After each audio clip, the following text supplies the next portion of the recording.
Hi everyone, welcome to the Miara channel. And today we have a expert interview with Danna Levy Hoffmann, who's a certified health and lifestyle coach based in Switzerland. And she's also a busy mom of two and the founder of Organolicious. And we're very happy to have her with us this morning. Welcome, Danna. Hi, Sanjana. Thank you for having me. So, yeah, I just would love to hear about your story and your journey to become a health coach in the first place. Please tell us about it. Sure. Wow. I consider every single part of my life to be the journey to take me where I am today. But I think the main couple of things that happened in my life were my own health journey, as Mm-hmm. well as the family Mm-hmm. involved, and my older business that I started, which kind of led me to Organolicious. So Mm-hmm. I grew up with a family who was overweight. Saw my grandmother pass away from cancer. My mom has cancer now. Dad was obese for a very long time and has diabetes and high blood pressure. So for me, it was always somehow clear that there has to be a connection with what we're doing, how we're eating, and how we're living our life. Right. Um, and only when I experienced it for myself after I gave birth to my second son, and I had postpartum depression. I Mm-hmm. was 20 plus kilos overweight, Mm-hmm. and I was just experiencing everything, and I said, I don't, I don't know what to do. Like, I'm not sure what's going on. Tried different diets, which obviously didn't work because diets don't work. Mm-hmm. And that kind of started me off on this journey to figure out what's going on. Why am I losing loved ones to cancer and other illnesses? Mm-hmm. Why am I feeling out of control of my own body? Mm-hmm. And so that kind of led me to start my own journey with healthy lifestyle. Mm-hmm. I then started a business called Me So Cute Cooking, which was Mm-hmm. healthy cooking classes for kids, basically age 1 and upwards. Nice. And the courses were for kids and their parents. And so I was cooking with the kids, and meanwhile kind of talking to the parents, saying maybe replace this with that, or Right. try this and try that. And so the parents actually asked me to come back to their home or to give them courses Mm-hmm. for adults. And then I realized how important it is. I wanted the kids to understand what a carrot looks like before it's cooked and roasted and stuff. But I realized that the parents are actually nowadays lacking a lot of these Right. same basic skills and Mm-hmm. understanding. Mm-hmm. And so that basically led me to what I do today. I started my you know uh, um, certification and moved on to this to specialize in gut health, Mm-hmm. which to me was just the basics basically. And yeah, I've been doing that happily for quite a few years now. And that's really interesting that your journey led you to this path. So, you one of the things I noticed in your CV, you're passionate about gut health and things like that. And there's a lot of research going on about gut health, and the links to various things. So, could you just explain why gut health is important for a person, and what contributes to good or bad gut health? Sure, for sure. Yes, it is a very hot topic nowadays. We're slowly but surely starting to understand that the we used to think that the brain was like the computer of the body, and Mm-hmm. it was shooting all of the information and giving all of the. And nowadays we're realizing more and more that the gut is actually the one responsible for everything. Our immune system is based in the gut. Mm-hmm. The brain gut communication, or brain gut axis, as some people might have heard, um, is a fluent communication between the gut and the brain. Mm-hmm. But what's funny is that 90% of that is the gut talking to the brain, Right. Mm-hmm. and only 10% is the brain communicating back to the gut. Mm-hmm. So I found that to be super fascinating, because we then understand that we really are what we eat. I mean, like, the information that we are giving to our body is Mm-hmm. through the food, through our emotions and thoughts. And when we have a poor diet, or a diet that does not support our health, of course our everything is going to look Right. differently, Mm-hmm. right? From our emotional state to our mental state to Mm-hmm. our actual health. Mm-hmm. So gut health is just super duper important. We really do need to understand that the main health aspects of our life, if your little toe hurts in your leg, it is most likely it has to do with something in the guts. It usually starts and ends with the gut, and so when we heal the gut, most people do see a huge improvement in Mm-hmm. everything else that they were suffering from. Right. No, but that's really interesting that the gut is kind of linked to all sorts of diseases right now. And but what contributes to good gut health? Like what specifically, apart from your diet, of course, because these are foods that Yeah, foods that you take and stuff. But what else could contribute to sure. your gut health? When we give birth, Mm-hmm. vaginal birth, we basically, during our pregnancy, we collect gut bacteria for our Mm-hmm. baby Right. in our vaginal pass. And Mm-hmm. so when the baby comes out, as you might remember from birthing classes, right? The baby lifts their head up, and so their mouth opens naturally, Mm-hmm. and they gulp down this gut bacteria. Yeah. Okay, so when we are born, when a baby is born C-section, like I was, and there wasn't the knowledge, or there isn't the knowledge to do a swab, which basically Mm-hmm. is to take that gut Yeah. bacteria and just to swab it in the baby's mouth. Mm-hmm. The baby has less gut bacteria to deal with, so their kind of day one is given a little bit less. Now, Mm-hmm. there's we cannot avoid sometimes getting a C-section, and that's okay. But there Mm-hmm. is a way, if we have that knowledge, to say to the doctor, please give them swab them with with the gut bacteria, Mm-hmm. then we're giving them a better chance. Yeah. Same, of course, goes for breastfeeding. So it does definitely contribute to better gut health.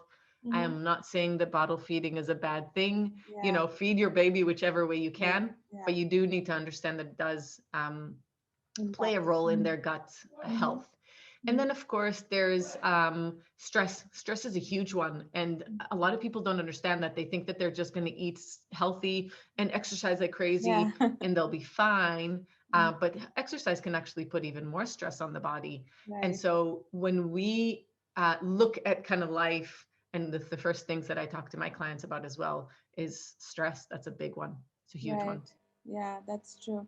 So what is your method? Like when people do people normally come to you with problems, or they want to lose weight, or is it a health issue? So what is your method when you talk to people or your I clients? mean, clients do come to me for different reasons. I mean, Mm-hmm. those who really do understand the the power of stress over our life will come for stress, but a lot of people do come to me either for weight loss, weight gain, or Mm-hmm. just general kind of health, that they tried everything and Mm-hmm. they can only kind of link it to the food that they eat by now, because Mm-hmm. everything else just did not work. And Right. so my method is to look at all aspects of life. We're doing a holistic view of everything. So Right. we're looking at the food, but it's usually kind of further down the line that we actually even talk about the food. We'll look at sleep, we'll look Sleep. at stress, Right. we'll look at relationships and Mm-hmm. career. And so Mm-hmm. we're looking at what we call in functional medicine the primary foods, which are Mm-hmm. these energies that we're getting Ah. from Mm-hmm. everything around us. And Mm-hmm. then we'll also look at the secondary food, which is what we eat. So basically everything that we digest, right? In terms of Right. energy, in terms of power and everything like that. Mm-hmm. That's really interesting. So, what kind of small lifestyle changes can people start already? Like people, can incorporate into their everyday modern lifestyle. Like, what are these small little things, tips that you could have for people? Yeah. It's a question that everyone asks me, because everyone wants that kind of quick Quick fix. fix. There is no such thing. Okay. But at the same time, I do find that a lot of people don't put priority over their sleep. Mm-hmm. So people walk around really sleep deprived, Especially and new then they moms. don't. Oh yeah, I mean, and new moms, I remember that. I remember I have my boys are 15 months apart, Oh, so wow. life was rough for a good few years. But I remember wanting to do things while the baby was asleep, Right. right? And I think that's flaw number one of new moms, is that we look at the house and it's a mess, or we want to I don't know, watch something. We want to talk to family. We want to do because we're Yeah. women and we're doers, right? And so we're missing a lot of sleep. And then at night, the husband comes back from work and you're like, I want to spend time with my Fine husband. husband. Yeah. We're missing the point here because then the next day we're miserable. Yeah. We are not focused, we are depressed. Postpartum depression and sleep have really huge links. Mm-hmm. And also the fact that we will then choose our food choices will be different when we're tired. Also, think about what our bodies usually ask for when we're tired. We're asking for sugar and carbs, Sugar and carbs. Yeah. Mhm. right? Because those are the ones that will give us energy. That's how our brain translates Yeah. energy. True. True. And so when we're tired, we don't say, oh, we should take a nap. We say like, give me some chocolate or give me like a piece of bread or give me something that will give me energy. And so instead of actually going to sleep, we're giving ourselves second wind with that little boost of energy that's not necessarily a healthier version of the energy that we need. And then that vicious cycle continues. And the older the kids get, the grumpier you get as a mom. It's just a vicious cycle. The first thing that I usually look at with my clients is sleep. Right. Get sufficient sleep, get good quality sleep, leave out your phone and iPad and TV and things like that from the bedroom, get proper sleep, especially if you're not getting full night's sleep. So if it is interrupted, you want to make sure that you're getting those little nuggets of sleep or naps during the day as well. And look into stress. So those two things are definitely the ones that I would say are like my little nuggets of wisdom. And then the next thing would be just look at the ingredients of the food that you're buying. Most often we're buying food and we're looking at these beautiful promises on the box, low fat or no sugar or this or that. And when you look at the actual ingredients, most of them you won't be able to pronounce. You wouldn't know what they are. They're chemicals, they're fats that are unhealthy and things like that. So you want to know what you put in your body as well. And you want to start making the good decisions that will support your health, that will support your energy levels, will support your hormones, Yeah, everything exactly. like that. Yeah. But one thing you mentioned is like women or people come to you with wanting to lose weight and fad diets and things like that. Could you like give us your take on these fad diets and what you think of them? They do not work. Look, a lot of people will come to you and say, I went on an Atkins diet and it worked. I lost 30 kilos. I went on the keto diet. I went on this diet and I went on that diet. The only reason that those diets will work momentarily, and that's the most important part here, is that it's not sustainable. They will work because all of those diets will tell you to eat more veggies, Yeah. to leave out the sugar and the processed foods. Mm-hmm. And so if you already do that, you're already at a better place. Now, Right. when you start a diet and when you say, okay, I'm going to deprive myself from X, Y, and Z, what's happening is that it is not sustainable. So you're not really healing your relationship with food. You're rather even more so damaging that relationship. And you're saying, I'm going to be super strict and I'm going to do it right for a certain amount of time. And then you hit that number on the scale that you wanted to hit, or you fit into the jeans that you wanted Yeah. to fit into. Mhm. And then you go, cool, let's order Yeah. pizza. Yeah. Right?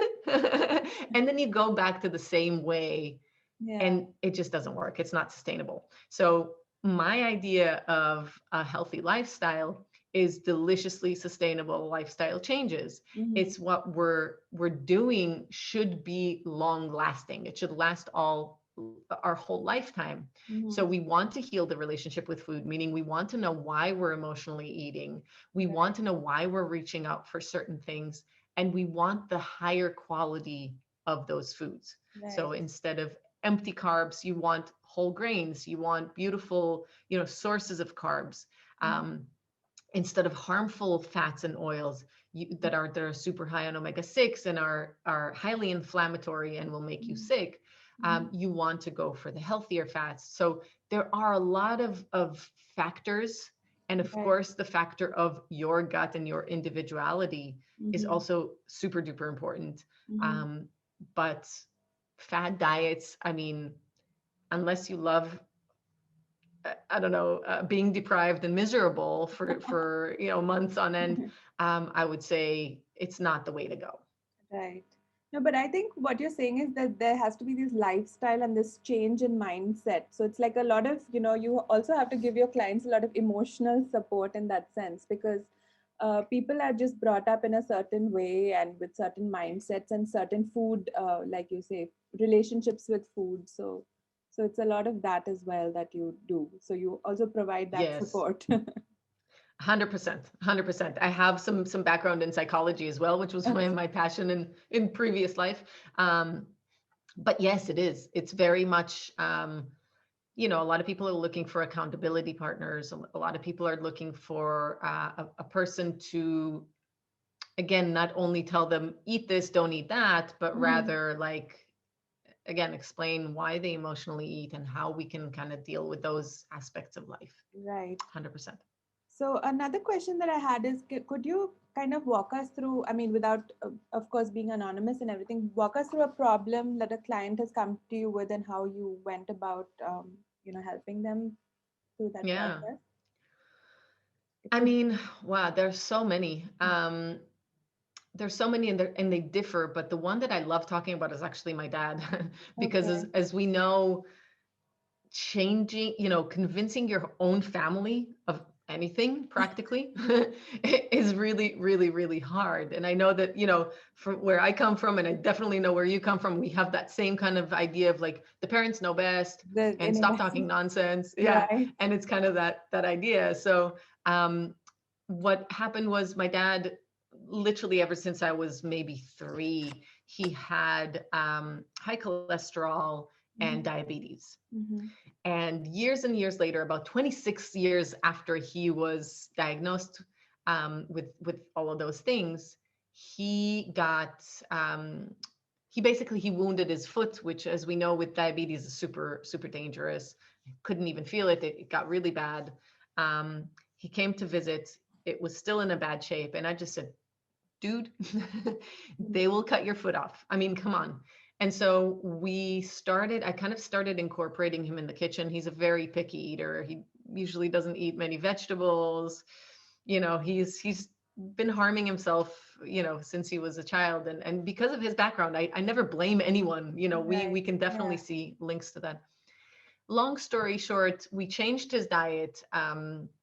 So we definitely incorporated more vegetables. We definitely incorporated more whole grains. We shifted a lot of things and tried to help him with that. Mm-hmm. And about a month after he came back home from visiting me, he had a blood test. So he was here for a while, not even a month, and then he went home and Mm-hmm. continued for about a month. And then he did a blood test with his doctor, and the doctor's email, I still have that email somewhere. She wrote 3 lines. She said, your bad cholesterol is good, your diabetes is not existing, keep Oh, listening to your daughter. And that was a doctor that's been treating him for almost 20 years. wow. And Right. so, That's for great. me, that was, first of all, my pride is to say, look, if even my dad could do it, and he was soon 60, Mm. and he was just, couch potato, he was used to his ways. It's so hard to change the Right. mindset of older generation as well. Right. Um, that's pretty much, something that I will always be super proud of, and of his change and the fact that he was able to do that, Oh, that's with, fantastic. That's really yeah. cool. Really interesting. I think we covered quite a lot of different topics, and I would just love to ask you if you had any parting words for our audience Yeah, I now. mean, I think the one important thing that I say that a lot of people do resonate with is the fact that, when when you think about your car, for example, Mhm. we will never dare to give our car the wrong oil or the wrong gasoline because we want it to run smoothly and for a long time. And a car, we usually have maybe 10 years. I don't know, Right. good case scenario, we keep it for 10 years. Our bodies, we want them to function properly for 90 plus years. Right. And yet we knowingly or unknowingly kind of give the body the wrong fuel every single day. Mm-hmm. Okay. So if we start kind of looking at our body the way that we look at our cars or any loved, machinery in your household, um, start looking at it that way, because there are no replacement parts. for your Mm-hmm. body. Mm-hmm. There is no, you can't take a body for on a lease for 3 years or 5 years and then Right. get another one. So we really do want to make sure that when we age well, Mm. and that we're able to, continue a high quality of life. Right. So I would definitely say, start thinking about that. And I'm sure that that will start bringing small changes. Hopefully that some of the ones that we discussed today. Great. Okay, so thank you so much. I think that was a really interesting conversation that we had. And if our audience wants to get in touch with Danna, we'll leave her details with this interview. So thank you so much for this. And yeah, uh, have a lovely day. Thanks, Sanjana. It was a pleasure. Thanks a lot.